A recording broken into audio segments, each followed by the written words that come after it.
최근 우리나라의 큰 사회적 문제 중 하나가 이 자살입니다.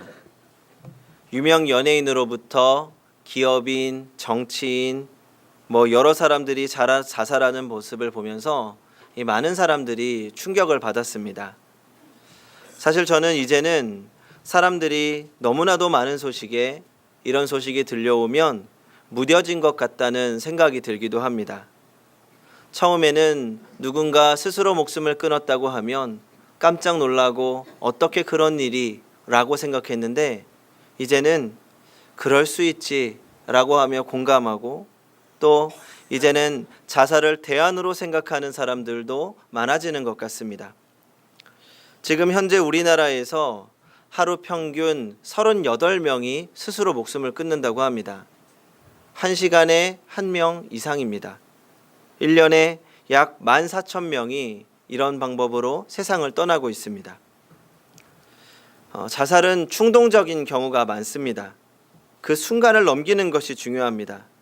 물론 거기까지 생각하는데도 참 고통스러운 순간이었겠지만 그 순간을 넘기는 것이 중요합니다.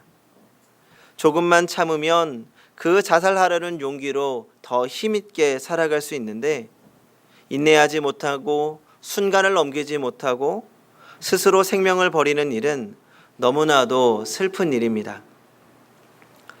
아무래도 사회가 그렇다 보니 요즘은 총회에서도 교회 안에서의 자살 예방 교육을 강조하고 있습니다. 저도 군복무를 하면서 자살 예방 교육을 굉장히 많이 받았습니다. 이 자살 예방의 가장 중요한 요인은 주변인들이 자살 징후를 보일 때 알아차리고 미리 대처하는 것이 중요합니다. 주변인의 적극적인 대처만으로도 막을 수 있는 사건들이 많습니다. 문제는 우리가 자신의 고통에는 민감하면서 타인의 고통에는 너무나 둔감하다는 것입니다. 자신의 고통은 주관적이지만 타인의 고통은 객관적입니다. 원래 사람이 그렇습니다. 그래서 우리는 좀 더 타인의 아픔에 대해서 이해하고 공감할 수 있도록 노력하고 애를 써야지만 가능한 일입니다. 그것도 아주 조금.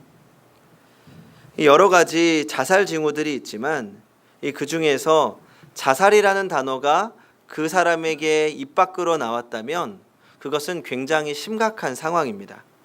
어린 청소년이든지 평소에 쾌활해 보이던 친구나 가족이든지 간에 혹 그런 일이 있다면 주의 깊게 살펴보고 대처를 준비해야 됩니다. 우리의 작은 관심이 생명과 영혼을 구할 수 있기 때문입니다.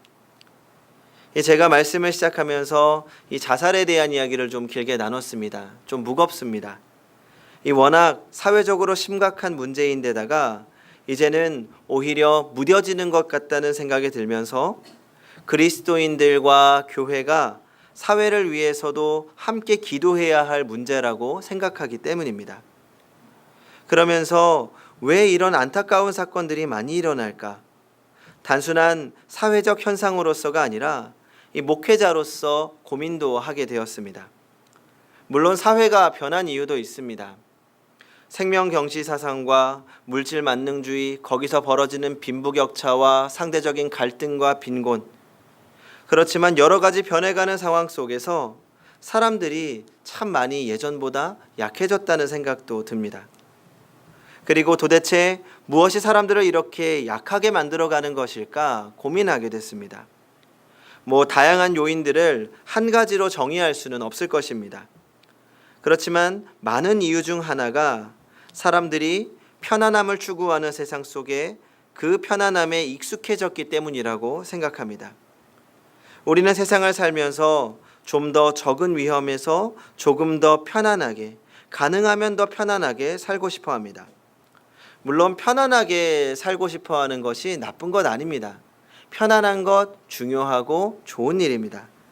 하지만 우리가 그런 것만을 추구하다 보면 우리는 점점 약해지고 결국은 작은 위험에도 견딜 수 없을 만큼 약해지게 됩니다.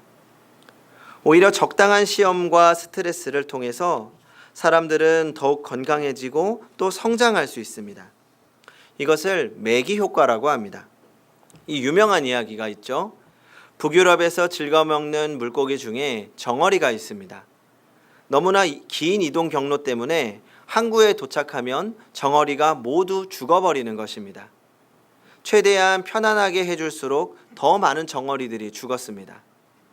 하지만 정어리는 살아있으면 더 비싸게 팔 수 있었기 때문에 이 어부들의 최대 관심사는 온전한 정어리를 살아있는 채로 운반하는 것이었습니다. 이 당시에 유일하게 기술을 가지고 있던 노르웨이 어부가 있었는데 그 비법은 정어리의 천적인 메기였습니다. 이 정어리가 담겨져 있는 어항에 메기를 넣어 놓으면 메기를 피해서 계속 도망다니던 정어리는 항구까지 생존하는 것입니다. 이것을 메기 효과라고 해서 막강한 경쟁자의 존재가 다른 경쟁자들의 잠재력을 끌어올리는 효과를 말합니다. 최근에 이 메기 효과가 크게 났던 곳이 가구시장이라고 합니다. 국내 가구시장에도 커다란 메기 한 마리가 퐁당 들어왔습니다. 2014년 국내 가구시장은 공포에 떨었습니다. 스웨덴의 거대 가구 기업 이케아가 들어오면서 국내 가구 업계가 큰 타격을 입을 것이라고 생각했습니다. 그래서 국내 대형 업체들은 새로운 방법을 모색하고 시도하기 시작했습니다. 이케아처럼 도시 외곽에 대형 매장을 지을 수 없으니 도심에 중소형 매장을 짓기도 하고 인터넷 쇼핑을 활성화하기도 했습니다. 결국 그리고 이케아는 1년 만에 예상대로 3,080억이라는 어마어마한 매출을 올렸습니다. 그래도 국내 업체가 전혀 밀리지 않았다고 합니다. 오히려 적극적인 도전과 성장과 변화로 인해서 예상과 다르게 이케아가 들어온 해 최고의 매출을 올렸다고 합니다. 시험이 오히려 발전을 이루어낸 것입니다. 그래서 경영자들은 일부러 회사 내에서 긴장감을 조성하기도 한다고 합니다. 이것을 매기 경영이라고 합니다. 적당한 시험과 긴장을 조성해서 직원들을 성장시켜 나가는 것입니다. 전 이 매기 효과를 가장 잘 사용하는 분이 하나님이신 것 같습니다. 하나님은 적당한 시험과 역경을 통해서 그리스도인들을 성장시켜 나가십니다. 그래서 오늘 하나님은 이렇게 말씀하십니다. 2절 말씀을 같이 읽어보겠습니다. 시작. 내 형제들아 너희가 여러 가지 시험을 당하거든 온전히 기쁘게 여기라. 오늘 말씀에서 시험을 기쁘게 여기라고 말하고 있습니다. 여기서 시험이라는 단어는 헬라어로 페일라스모스라는 단어입니다. 이 단어는 때로 시련 혹은 연단이라는 의미로 사용이 되고 또 때로는 유혹이라는 의미로 사용이 되기도 합니다. 이 야고보는 당시 초대교회를 지키기 위해서 신앙의 핍박을 받고 있던 흩어진 성도들의 고통을 생각하면서 이 이야기를 쓴 것입니다. 사실 상식적으로는 이해가 안 되는 이야기입니다. 그리고 듣기 싫은 말이기도 합니다. 시련을 기뻐하라. 시련이 생기면 힘들고 어떻게든 피하고 싶지 이 시험을 어떻게 기뻐할 수 있습니까? 먼저 우리가 분명히 알아야 될 것은 시험은 하나님의 허락하에 이루어진다는 것입니다. 그리고 그 시험에는 우리를 향한 분명한 목적이 있습니다. 우리 3절 말씀을 같이 한번 읽어보겠습니다. 시작. 이는 너희 믿음의 시련이 인내를 만들어내는 줄 너희가 알미라. 아멘. 첫 번째로 이 성경은 시험의 목적이 인내의 성장이라고 말씀하고 있습니다.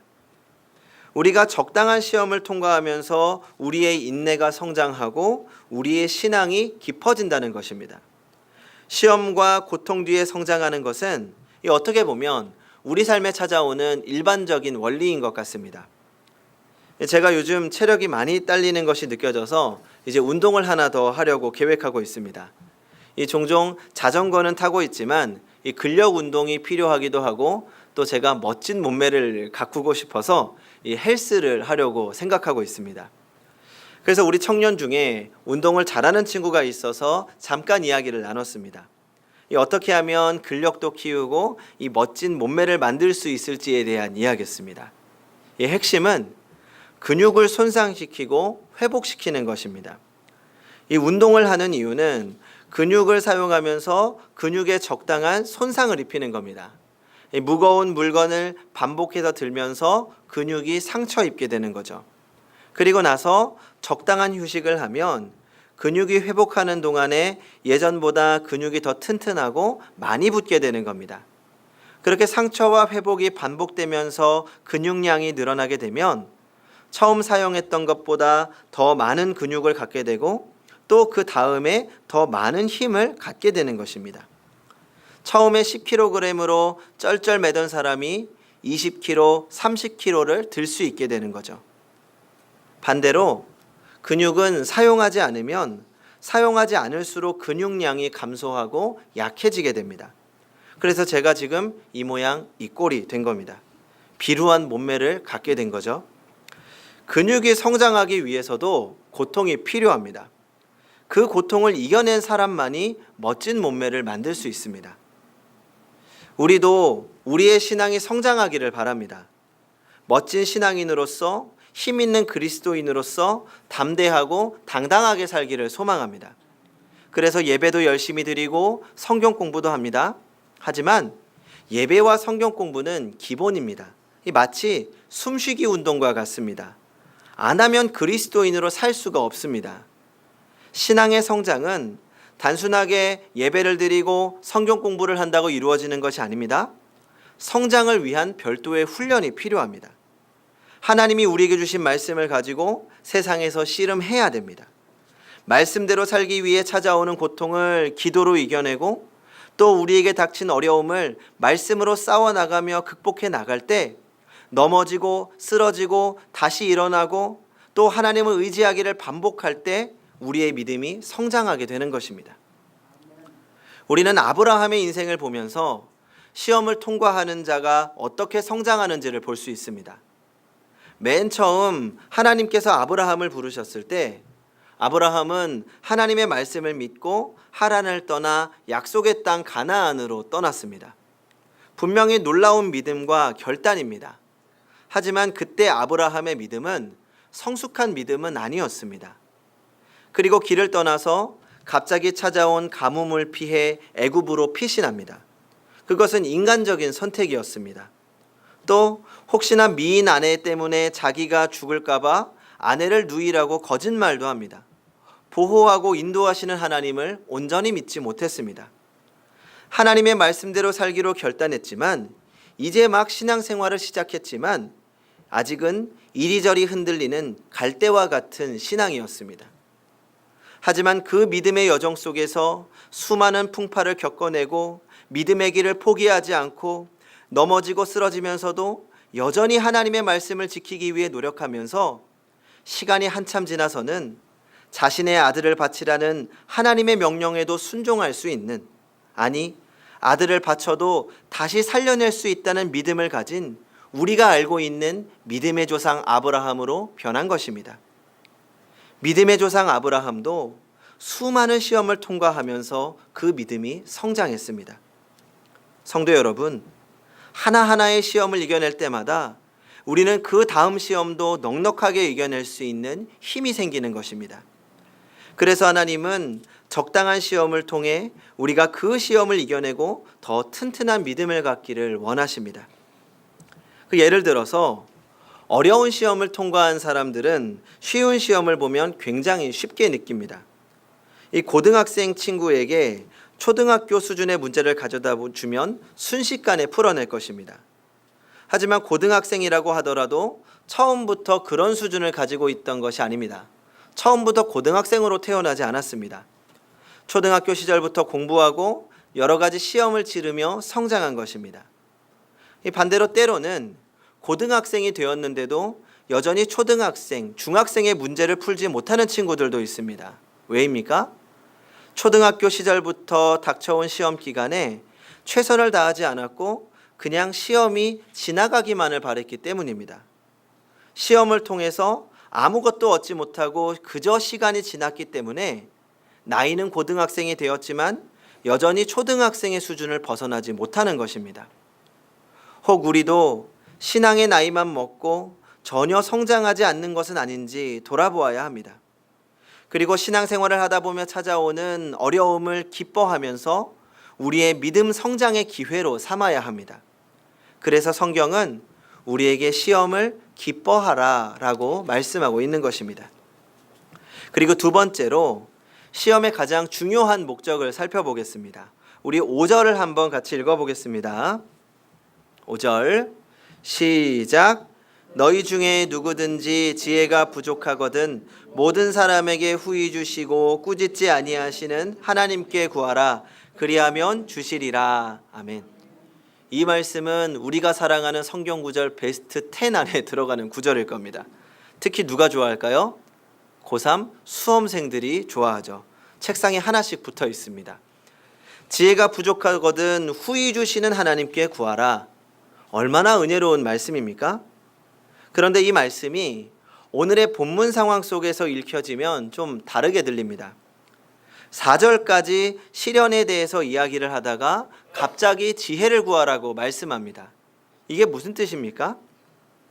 너희에게 시험이 닥쳤을 때 너희 힘으로 아무리 하려고 해보아도 안 될 거야. 아무리 머리 굴려봐도 너희 지혜로는 답이 안 나올 거야. 그러니 고민하지 말고 너희 힘으로 애쓰지 말고 지혜가 부족하거든 하나님께 구해라 라고 하는 것입니다. 성도님들도 아시겠지만 제가 성경 공부를 굉장히 중요하게 생각합니다. 이 청소년부 전도사를 할 때도 그 성경 공부를 무척 강조했습니다.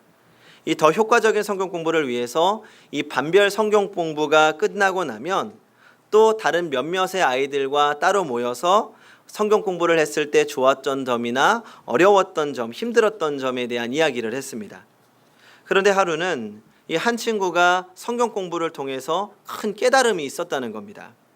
이 당시 했던 성경 공부는 이스라엘 백성들이 애굽에서 탈출하던 중 홍해를 만난 사건에 대한 이야기였습니다. 판 선생님이 먼저 아이들에게 성경에 대한 이야기를 들려줍니다. 앞에서는 홍해가 가로막고 있고 뒤에서는 애굽의 군대가 쫓아오고 있다. 하나님의 명령에 따라 길을 나섰는데 사면초가의 상황이 되었다. 너희 기분은 어떻니? 그리고 어떻게 해야 할까? 그러니까 환난이 닥쳤을 때 우리가 그것을 어떻게 극복해야 하는지에 대한 이야기였습니다. 그러면서 선생님이 학생에게 이렇게 물었답니다. 땡땡아, 너는 오늘 말씀처럼 진퇴양난, 사면초가의 상황을 언제 겪었니? 이 친구가 생각해 보니까 자신은 한 해 전에 너무나도 힘들었던 겁니다. 학교에서도 힘들었고 가정에서도 부모님으로 인한 심각한 위기가 있었고 교회에서도 외롭고 힘들었다고 대답했습니다. 그래서 어떻게 극복했냐는 선생님의 물음에 기도요라고 대답을 했다는 겁니다. 하나님께 기도하면서 그 문제를 해결했다는 것입니다. 그래서 선생님이 다시 물었습니다. 그러면 이제 모든 문제가 해결되었겠네? 그러면 지금은 기도하니? 그 선생님의 질문에 순간 말문이 막힌 겁니다. 자신이 정말 힘들 때는 그렇게 하나님께 기도하면서 문제를 해결하려고 했는데 문제가 해결된 뒤에는 지금 하나님을 찾지 않았다는 겁니다. 그러면서 자신이 예전에 들었던 사사기 말씀이 떠올랐다는 겁니다. 문제가 생기면 하나님을 찾고 하나님이 구해주시면 또 그것을 잊어버리고 죄를 짓고 또 고난당하면 회개하고 하나님을 찾고 반복하던 이스라엘이 마치 자신의 모습처럼 느껴졌다는 것입니다. 이야기를 듣고 제가 또 한 가지 질문을 더 했습니다. 그러면 너는 하나님과의 관계가 가장 가까웠을 때는 언제니? 그러자 이렇게 대답했습니다. 작년에 힘들었을 때요. 그때 하나님께 기도하면서 신앙이 가장 많이 성장한 것 같아요. 그때 하나님하고 가장 가까웠던 것 같아요. 어린 청소년 친구도 고난이 다가오자 하나님을 찾고 그 가운데 자신의 신앙이 성숙했다고 이야기합니다. 그리고 지금도 멋지게 신앙생활을 하다가 군대 가 있습니다. 이것은 그리스도인이라면 누구나 분명히 알고 있는 진리입니다. 우리는 연약하기 때문에 적당한 어려움 가운데에서 하나님을 찾을 수밖에 없는 사람들입니다. 그래서 우리는 시험을 통해 주님과 더욱 가까워질 수 있습니다. 저 또한 최근에 제가 가장 하나님과 가까웠던 때를 생각해 보면 제 내면의 문제를 가지고 하나님과 씨름한 때였습니다. 여러 가지 복잡한 상황 속에서 아무리 고민해도 제가 해결할 수 없고 하나님의 도우심 없이는 해결할 수 없는 문제들을 가지고 하나님께 매달릴 수밖에 없었습니다. 그때 하나님이 주시는 은혜로 상황을 넘어갈 수 있었고, 또 단순하게 이겨낸 것이 아니라 처한 상황 속에서 기뻐할 수 있는 은혜를 주셨습니다. 어려움 속에서 하나님과 관계하면서 하나님이 저를 얼마나 사랑하시는지 다시 한번 깨닫게 된 겁니다. 그래서 요즘 제 얼굴을 봐도 행복해 보이지 않습니까? 정말 힘있고 재미있게 사역하려고 노력하고 있습니다. 로마서 8장 35절입니다. 누가 우리를 그리스도의 사랑에서 끊으리요? 환난이나 곤고나 박해나 기근이나 적신이나 위험이나 칼이랴. 성도 여러분, 지금 우리에게 닥쳐오는 어떤 고난도 우리를 하나님의 사랑으로부터 끊어낼 수 없음을 믿으시기 바랍니다. 어려움 속에서 우리를 향한 주님의 부르심을 듣고 주님을 의지하시기 바랍니다. 주님과의 깊은 관계 속에서 하나님의 일하심을 경험하며 우리의 믿음이 더욱 성장할 것입니다. 그러므로 시험을 기뻐하십시오. 우리의 연약한 믿음으로는 시험 자체를 기뻐할 수는 없을 수 있지만 시험 뒤에 찾아올 우리의 성숙을 기대하시기 바랍니다. 그렇게 날마다 성장하면서 무슨 일에든지 넉넉하게 승리하는 성도님들이 되시기 바랍니다. 로마서 5장 3절 4절입니다. 우리가 환난 중에도 즐거워하나니 이는 환난은 인내를, 인내는 연단을, 연단은 소망을 이루는 줄 알미로다. 아멘. 기도하겠습니다. 우리의 힘이 되시며 능력이 되시는 하나님, 사망의 음침한 골짜기에서도 안위하시며 보호하시는 하나님, 우리의 일상에 찾아오는 시험 가운데 넘어지지 않게 하시고 시험을 기뻐하셔 도리어 성숙의 기회로 삼게 하여 주시옵소서. 어떠한 고난도 우리를 주님의 사랑으로부터 끊어낼 수 없음을 믿습니다. 어려움 속에서 우리를 향한 주의 사랑을 확신하고 주의 음성을 듣고 주님과 더 깊은 교제로 들어갈 수 있도록 도와주시옵소서. 늘 우리의 삶에 함께 하시며 인도하실 줄 믿고 예수님의 이름으로 기도하옵나이다. 아멘.